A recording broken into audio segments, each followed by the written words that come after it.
Dan pada video kali ini, gua pengen ngebahas sesuatu yang mungkin sudah pernah terjadi atau mungkin bakal terjadi kepada kalian. Apa sih itu, Bang? Tentang penyebaran data. Dan pada video kali ini, gua pengen ngucapin selamat untuk semua yang sudah mendapatkan perlakuan dan tindakan penyebaran data. Selamat, kalian berhasil. Waduh, gimana sih Bang ini judul videonya ya? Toh hari ini sudah jelas-jelas kita dipermalukan sama pihak aplikasi pinjol. Hari ini mereka sudah menyebarkan fitnah dan kebohongan besar terkait tentang belum mampu melakukan pembayaran pinjol. Mereka mengedit foto saya menjadi foto porno atau mungkin ditulisin dengan caption open BO. Ada yang sudah mengalami masalah seperti itu. Putus asa banget nih ya, kita udah nggak punya harapan lagi nih karena efek dari kejahatan cyber dari aplikasi pinjol. Oke, di video kali ini gua pengen ngebahas tuntas.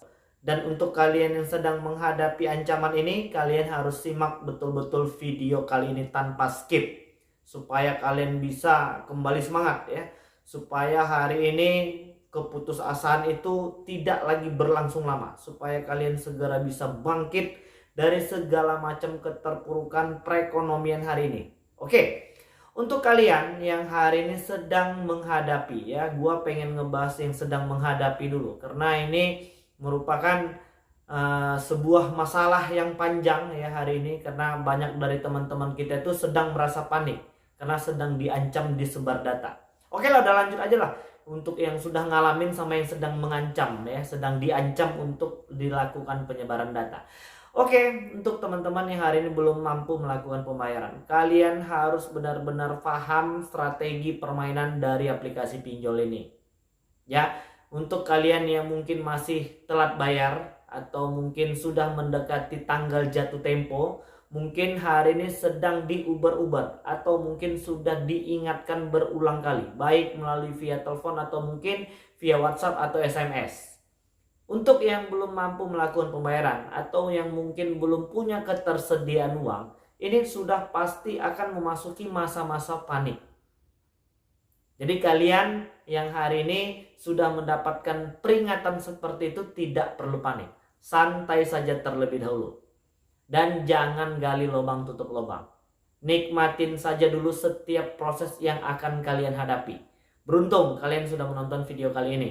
Jadi kalian nanti bisa paham ya bagaimana ritme dan cara kerja dari aplikasi pinjol ini. Untuk yang memasuki tanggal jatuh tempo, kalian akan bolak-balik diingatkan. Kalian akan diuber-uber siang dan malam. Jelas, untuk orang-orang yang tidak pernah mendapatkan masalah seperti ini, ya bakal akan mengambil langkah-langkah yang salah. Jadi di video kali ini aku pengen mengingatkan untuk tidak lagi gali lubang tutup lubang dan meminjam uang lagi di aplikasi yang lain. Biarkan saja dulu semua permasalahan ini berjalan sebagaimana mestinya. Oke, di tahap itu kalian sudah diuber-uber, sudah diingatkan berulang kali untuk mencari dana talangan dan pembayaran ini itu segala macam. Dan di tahap selanjutnya, kalian katanya akan dialihkan kepada pihak kedua dan ketiga. Yang sebenarnya sampai hari ini gua aja masih pusing. Siapa sih sebenarnya pihak kedua dan ketiga? Apakah pihak pertama dan pihak kedua serta ketiga ini berbeda? Tidak dalam ruang lingkup satu perusahaan. Nah, ini yang gua masih pusing. Jadi nanti kalian akan dibuat semakin panik ketika mendapatkan pesan atau mungkin tulisan yang katanya akan dialihkan ke pihak kedua dan ketiga. Pihak kedua dan ketiga ini akan seperti apa, kalian juga pasti tahu ya. Apakah mereka akan melakukan penyebaran data? Apakah mereka akan mengintimidasi kita? Dan apakah mereka akan terus-terusan meneror kita?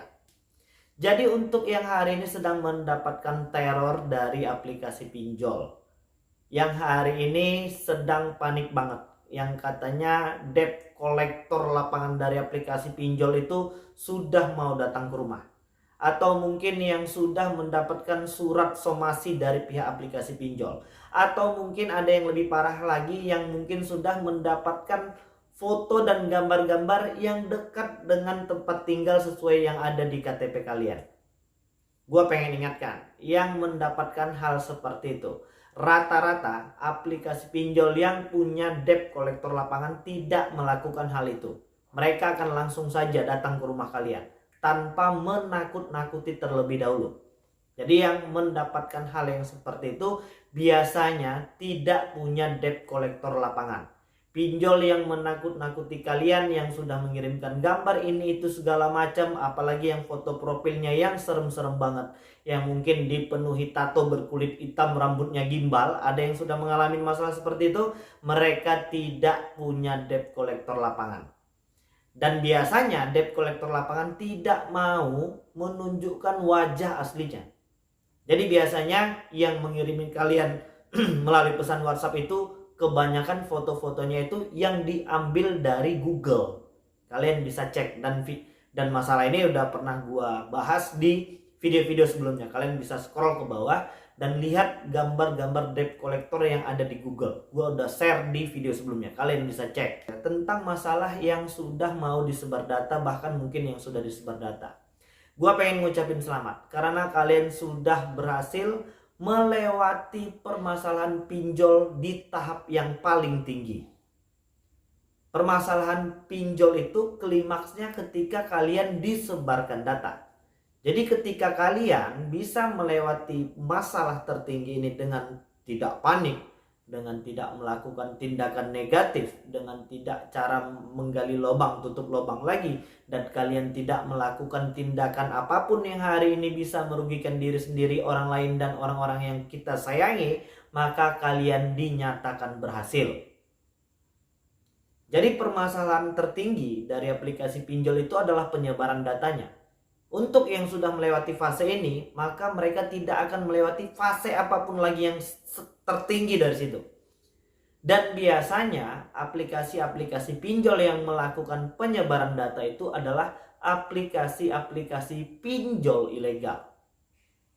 Bolak-balik gue udah nyampain, aplikasi pinjol ilegal itu tidak usah dibayar apabila mereka tidak bisa bernegosiasi dengan baik, apabila mereka masih terus-terusan memaksa kalian untuk membayar bunga yang tinggi, apalagi yang hari ini sedang merasa tertipu dari segi tenor. Mungkin di iklan-iklan sebelum kalian melakukan pengajuan itu tenornya 90 hari, 3 bulan, 2 bulan, 1 bulan. Toh hari ini tiba-tiba kenyataannya 7 hari sudah disuruh bayar, 7 hari sudah dipaksa untuk membayar bunga yang tinggi.